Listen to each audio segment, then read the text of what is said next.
Hi, I'm Megan. I'm Lexi. And we're here to talk about the dangers of sodium and how things that you eat on a day-to-day basis might have a dangerous amount of sodium in it. Did you know that the proper amount of sodium to eat per day is under 2,300 milligrams, and the average amount of sodium that people eat is 2,700 milligrams a day?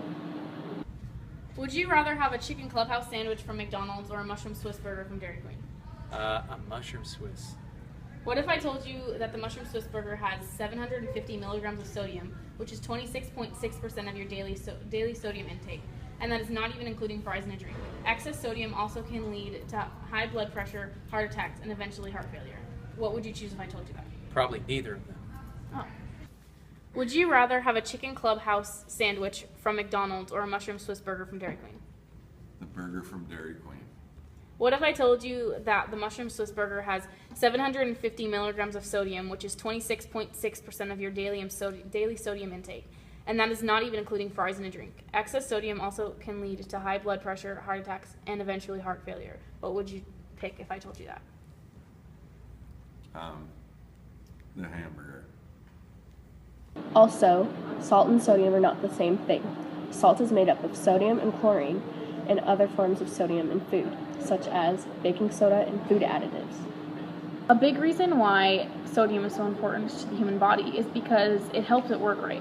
Sodium helps control your blood pressure, blood volume, and the balance of other fluids in your body. It also helps with your nerves and muscles. It regulates the body by your kidneys and helps control your body's fluid balance. It also sends nerve impulses and affects muscle function. By far, the biggest health problem caused by high salt diet is high blood pressure.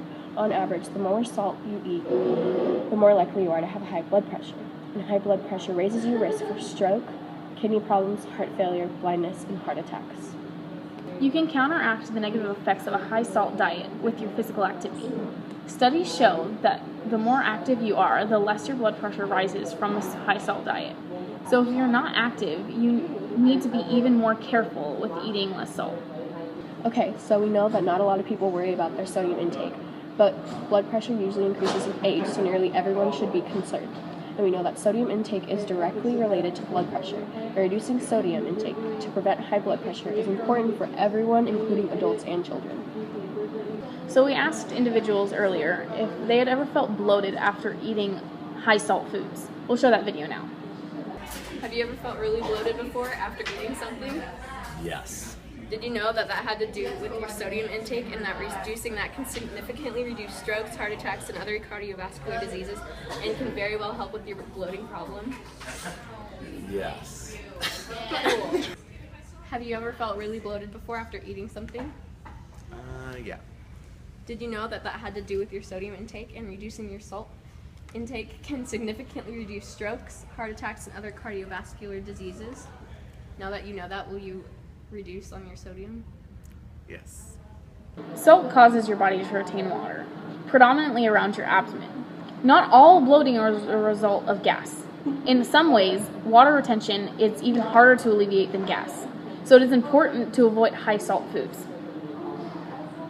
Some foods, such as canned goods or other pre-made items, are dangerously high in sodium. They can be over 1,000 milligrams per serving, which is almost half your daily intake. So out of all the salt that we put in our food, sea salt usually has the most sodium, and so that can be really dangerous to always eat in your food. We both hope that we helped you understand a little bit more about the positive and negative effects of your sodium intake. Until next time, I'm Lexi. And I'm Megan. Bye! Did you know that the proper amount of sodium to eat per day is under 2,300 milligrams of sodium? Did you know the proper amount of sodium to eat per day is 23,000? Sometimes it is the water retention, which salt, I don't know what these words are. We both hope that we helped you understand a little bit more about the positive and negative effects of your sodium intake.